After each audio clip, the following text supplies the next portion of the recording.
안녕하세요. 국내 3명 중 1명인 영양학 전문 수의사 양바롬입니다. 요새 반려인들, 특히 집사분들 사이에서 사료 때문에 걱정들이 많으시죠?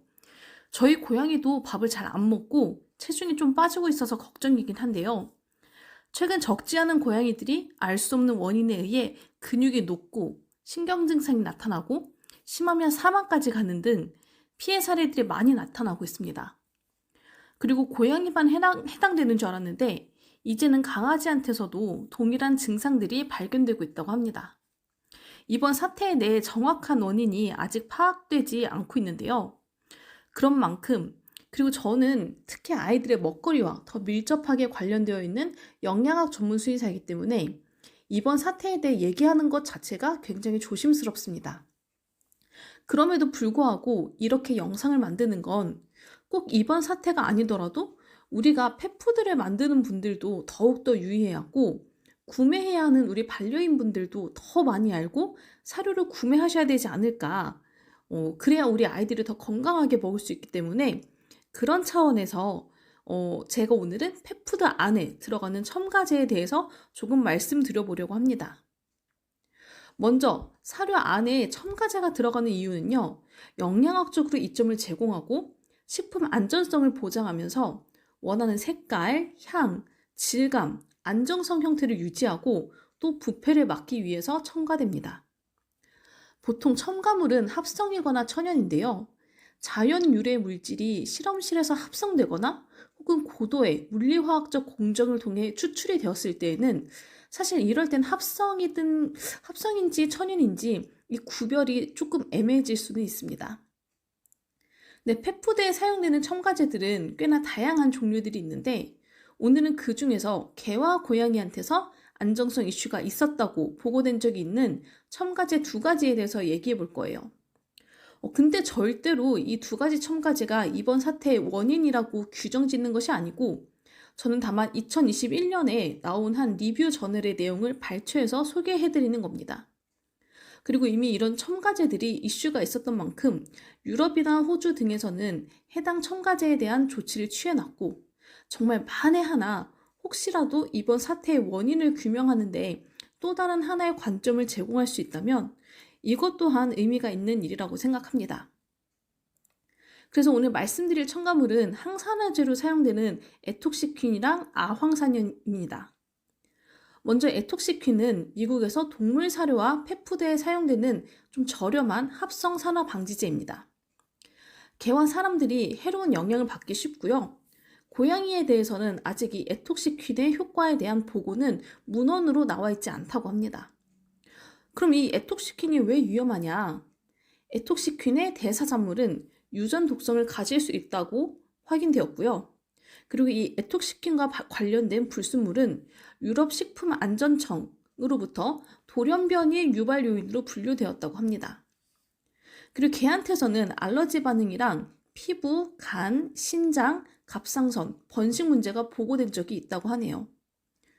그래서 비록 이런 연관성들이 확인된 적은 없지만 수의학 센터는 1997년에 미국 사료업계의 강아지 사료 안에 들어가는 이 에톡시퀸의 최대 수치를 낮춰달라고 요구했습니다. 그리고 2020년 6월에는요. EU에서 모든 동물의 그런 사료 첨가제에 사용되는 걸 금지했습니다. 그리고 이 저널 내용에 따르면요. 에톡시퀸은 사람이 먹는 어떠한 종류의 음식에도 사용될 수는 없지만 간혹 어떤 이유에 의해서 파프리카와 칠리 컬러 같은 향신료에는 사용되고 또 배 및 사과에 갈색 반점이 생기는 것을 막는 용도에는 예외적으로 사용되고 있다고 합니다. 그리고 동물 사료에서 양식어장, 조류와 알로 전달되어서 동물과 사람 모두에게 노출될 수 있는 루트가 있습니다. 그리고 2번째 첨가제는 아황산염인데요. 시중에 판매되는 반려동물 사료에서 자주 발견되는 이 아황산염은요. 때때로 자연적으로도 존재하고 또 때때로 합성으로 생산됩니다. 이 아황산염이 왜 반려동물 사료에서 이슈가 된 적이 있었냐면 바로 비타민 결핍 때문이에요. 티아민, 비타민 B1 결핍은요. 신경 증상을 일으키는데 아황산염 보존제를 함유하는 사료를 먹은 개와 고양이한테서 이런 신경 증상들이 발견되었다고 합니다. 아마 아황산염 안에 들어있는 이 황성분이 티아민을 몸에서 사용하기 어려운 형태로 전환시켰기 때문이라고 여겨지는데요. 그래서 호주 펫푸드 제조 및 마케팅 표준에는 이산화황, 그리고 아황산염 또는 황산칼륨을 포함하는 어떠한 제품이든지 이게 가공됐든지 혹은 날 것이든지 미국 사료관리협회 아프코의 지침에 따라 제품의 전체 유통기한 동안 충분한 티아민을 포함해야 한다라는 이런 내용이 필수 조건으로 포함되어 있습니다. 그리고 사람에서도 아황산염 또는 아황산 유도 첨가제에 의해서 피부염, 두드러기, 홍조, 위장관 증상, 그리고 천식이 보고된 적이 있다고 하네요. 이 외에도 저널에는 개와 고양이한테서 이슈가 되었던 첨가제들이 몇 개가 더 소개되어 있는데요. 혹시 이 내용들도 궁금하다면 댓글로 남겨주세요. 제가 다음 영상도 한번 만들어 보겠습니다.